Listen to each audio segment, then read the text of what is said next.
The enhancement table is probably one of the more important things that you're going to need to make yourself super tanky and to do the most possible damage with any character. And in this video, I'm going to show you not only how to unlock the enhancement table, but where to find the Explorer Mask and Restrictive module, and then I'm going to give you a much needed tip about fighting the core boss for the endgame.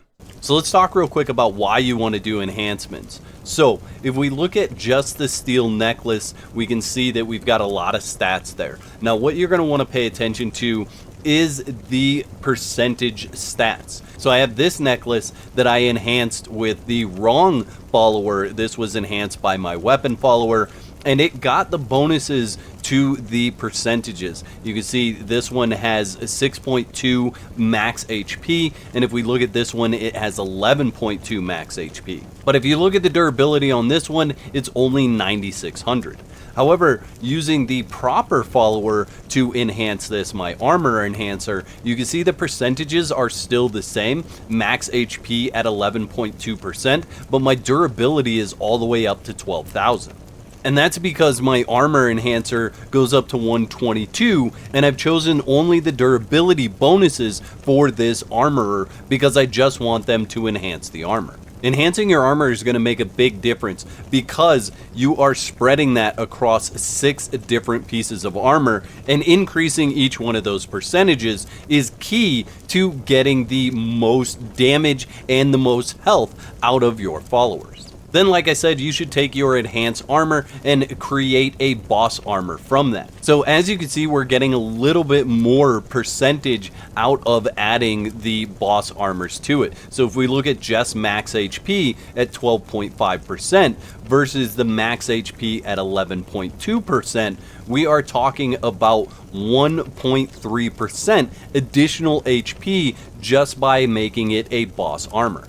Now, it may not sound like a whole lot on paper when you're talking about 5% here for enhancing something or 1.2% there. However, remember that armor at least is spread across 5 different pieces. So if you're getting 5% per piece, you're looking at 30% just by enhancing it. Then if you're making it a boss armor, you're looking at another 1.2% per piece, and that's another 5%. So 35% additional HP just from enhancing and then making it a boss armor. And that doesn't even go into the bonuses that you gain for just having a full set of boss armor on. Once you've unlocked the ancient enhancement table, you are going to need these resources: 20 alloy, 20 mysterious crystal, 20 mysterious magnet, 98 blackstone brick, 30 precision parts, and 30 glass in order to craft the enhancement table.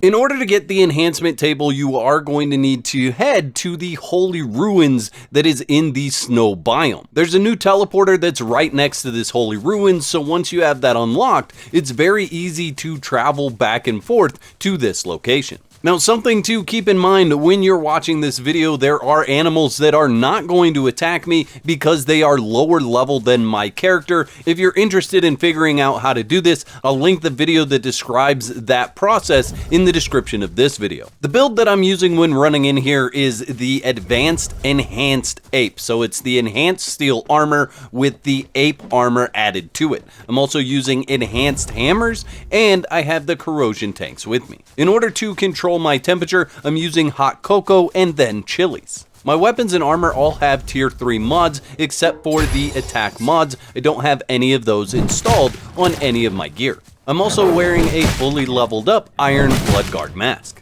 Now we're going to enter the dungeon. I'll fight a couple of enemies at the beginning just to show you their levels, but then I'm going to run most of the way to these bosses and then show you where you need to go in order to get all the items that we're talking about. The majority of the enemies that you find in this building are going to be level 60 or higher, with the core boss coming in at level 70.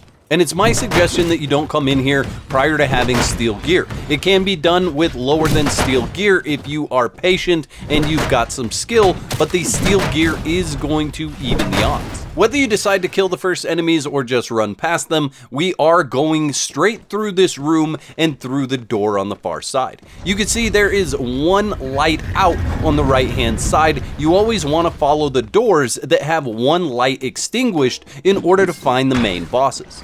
This is the first boss that we're going to go up against. This is the Core E level 65. Let me go through some mechanics for this enemy right away. So when the flaps open, you get one of two attacks. The first attack will be it calling down lightning from the sky.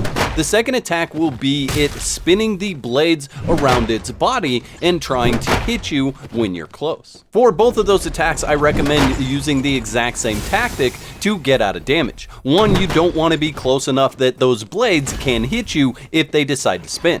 Then, when the blades are just about to hit the horizontal level and flatten out, you want to roll. The next attack you're going to see from this enemy is for it to close up and then pound the ground. When it pounds the ground, the enemy is going to send out a shockwave. Basically, right when all of the flaps close and attach to the main triangle, you want to start rolling. The last attack that this enemy has is that it will take all four of its flaps and put them above its main body. What you want to do when that happens is watch for the electricity to build up at the eyes. Once it's built up, you want to roll before the attack actually comes, and that'll keep you out of damage. One of the things that I feel like I've noticed recently is that you want to attack at the red dots. I feel like when you're attacking at that dot, you do more damage than if you're attacking on a corner or an edge. That's something that I just recently kind of noticed, was that I felt like the damage that I was doing to that spot was higher than when I was attacking at the edge, so that's something you might want to try. Here's a quick look at the loot that this boss drops. Once you've grabbed his loot, make sure you loot the two chests that are on this platform as well. Do keep in mind that I play on a boosted server, so the numbers of items that are being dropped on your game may vary from mine. We're going to leave this room via the door that's directly across from the one that we came in, and we're just going to follow the path of where we see lights out. There is a spot in this dungeon when you're running along, you'll see lights out on both sides, and I will point that out when we get to it because it's very important to remember that spot for backtracking in this dungeon. But at this point in time, just follow along the path that I'm taking you in order to get to the next boss. And you can always use the chapters to skip to the next boss if you already know where you're headed. Just through this first door, we're actually going to see two lights out straight in front of us, but for now we want to take a right and take the path that only has the light out on the right hand side.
Beyond this door, we'll find another boss that we can fight. Now this particular boss you could just run past and head through the following door. I'm going to give you some tips to fighting this Slayer type boss, and the mechanics are basically the same across all the different levels of Slayers that you'll come across. They have a few different attacks. If you attack their feet, they will try to kick you.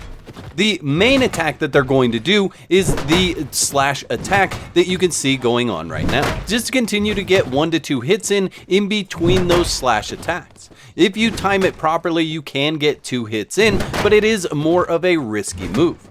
If you back too far away from this boss, he will try to shoot you with those blades. All you need to do when he does that is just continue to sidestep or strafe, and that'll get you out of the way of damage.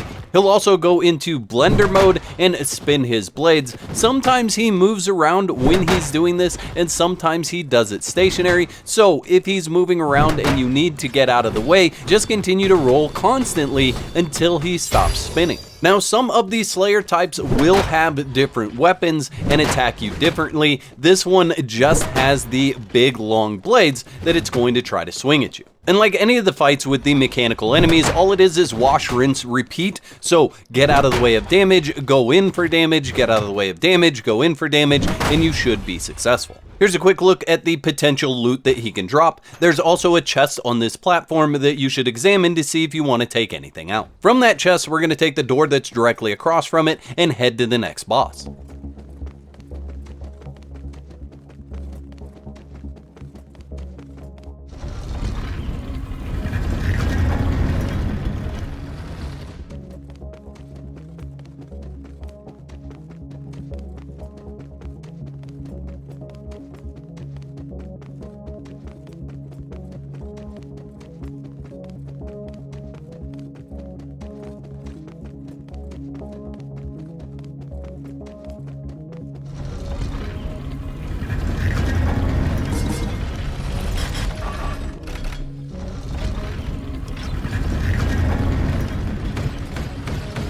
Now we're into our first main boss room. This is a core Y level 65, and this boss is going to drop a key for you to get the Explorer mask. I am going to skip this fight as it's the same mechanic as the fight that I've already explained in this video.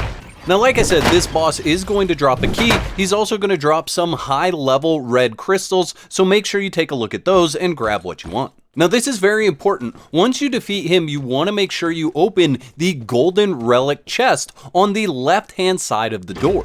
This is going to have the ancient texts inside. Remember that I have boosted drops on my server, but you only need to read this one time to learn it. You'll then want to go through the small door at the back of the room and up the ladder in order to get the Explorer mask. Now, in order to get the restrictive module for the Explorer mask, we need to do some backtracking. We're going to go all the way back to the point where we saw those 2 lights that were out on both sides. So you can follow along my path or skip to the next boss fight if you know which way to go.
So we made it back to the 2 lights that are completely out, and we're going to follow along this path. At this point in time, you are going to be able to just look for 1 light extinguished, but there's also some other clues as to where to go.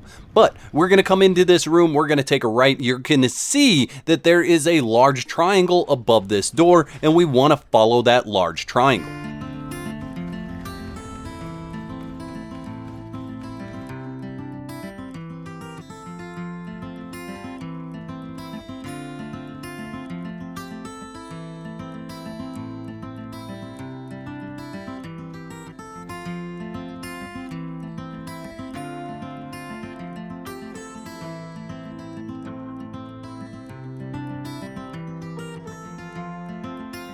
It's a pretty straight shot to get to this next boss, and this room is very important. This room has a puzzle that you have to solve inside of it, and that's going to lead you to another puzzle that you'll have to solve in order to get the restrictive module. Fight and defeat the Slayer S level 65. It is just like the other boss that I showed you in this video, so we're going to skip this fight. Now that we've defeated that boss, there are 4 mechanisms that we need to interact with. 2 on the top level and 2 on the bottom level. The 2 on the bottom level are through doors, and be careful when you go down the ramp, as there are traps at the bottom of each of these ramps. You can see right there, there's a trap, and each time you step on it, it is going to shoot arrows. Through the door, we're going to find a single enemy and a mechanism. Now, it's up to you if you want to fight that enemy, but I'm just going to run up, interact with this mechanism, and then run back out. You need to do this on both sides of the room. It is the exact same mechanism through both of the doors on the bottom floor. Now we need to head upstairs and do the mechanisms on both sides of this room. So we will come back to that main door here in a moment, but we're going to run down both of these pathways, and I'm just going to throw a corrosion tank at these to get them to activate. You can use other ranged weapons if you don't want to use your corrosion tanks. Now that we've interacted with all 4 mechanisms, we want to go back downstairs, and we're actually going to go behind this ramp in order to find the door that's opened. That is going to lead us to another mechanism. You're going to go down the ramp here and then take a left. On both sides of this, there are going to be traps again, so keep that in mind when you're running down here. But the first mechanism is going to be through this door, and again, you can fight that enemy here if you want to. I usually fight this one and destroy it so that it doesn't follow me to the next area. I don't know if it'll leash before we get to the other door. So on the other side, we have opened the door to the puzzle. You can see there are multiple burners here, and we need to interact and get all of these lit at the same time. Now, there are multiple ways to solve this puzzle. What you need to know is that when you interact with one of these braziers, it also affects the brazier next to it. So when you're doing this, it will turn off or on the braziers that are next to it. So if you follow along with me here, we're going to start with the one that's directly to the left. Then we're going to move over to the one that's closer to the door. We're then going to start on the opposite side, and we're going to interact with the one that is right there. Looking at it, you should look something like that. We're going to do the one that's right next to the door, and then we are going to interact with the one that's right next to the door there on the right-hand side. Interacting with the one that's second from the door that we want to enter, that will give us a good spot to move on to the next one, which is going to be the one right next to the door. That gives us 3 that are together, and interacting with the center one will then open the door. You don't need a key or anything past this point. You just need to be able to interact with that puzzle, open the door behind it, and you will find the restrictive module for the Explorer mask. So you can come up here and get both of those right away in one run. That way you can level your Explorer mask all the way up and start using it. Now we're going to head back out of this room. I'm going to show you how to get to the core boss, and I'm going to give you a tip about fighting the core boss. I'm not going to go through the mechanics in this video. I'll do that in another video that I'm putting together for all the boss mechanics, but at least you'll know how to get here. And if you want to fight him, you absolutely can, but I highly recommend doing that in enhanced steel gear at legendary level with a boss armor added to it. Now, there are a couple of things that are very important to understand about this fight. Number one, you can't even start the fight without having all 5 mysterious devices that you get inside the boss pyramids. If you don't have those, you will not be able to start this fight, as this boss is inside of a force field. In order to start the fight, you need to interact with all 5 activation switches with all 5 of those mysterious devices in your inventory. It does not consume the mysterious device when you interact with it. Now, the force field only comes down for 60 seconds, and then the force field goes back up. And what that means is that when you engage in this fight, if you die, your loot is going to be inside that force field, and it makes it very difficult to get back to. So not only do you need a separate set of gear in order to get back in here, you need 5 more mysterious devices and the ability to take all of that gear back out of this area. Now, for all mechanical dungeons, I'll give you the same tips. Make sure you have plenty of corrosion tanks to make your way through everything that you're going to need to fight. Additionally, the mechanical dungeon enemies do not change dependent on how many people come in here. You may have to do a little bit more work, but having extra people is going to reduce the amount of damage that you need to do on your own. If you brought a pet or a follower in here with you, you can give those mysterious devices to that pet or that follower and leave them outside the area of the shield where you're fighting, and they won't take any damage. That'll allow you to get back in much easier if you had someone just standing there waiting in case you die, and if you end up dying, you respawn as that person and start the process all over again. No matter what, once you're in there, you're either going to defeat this enemy or you're going to die and lose your loot. There is a possibility that you could use the Shadow Walker mask and go invisible, unlock that area, go inside and get your loot back, but that would be a tough run just to get some loot back. So don't come in here unless you're confident that you can take on this fight. And I want to know in the comment section below if you've tried this fight and what the result of it was. I'd like to thank all my YouTube members for your continued support. Y'all are absolute legends. Don't forget to whack the like button if you enjoyed the video and subscribe for more content. And if you don't want to be out of whack, there's another video on the screen right now that you can click to support more of my content.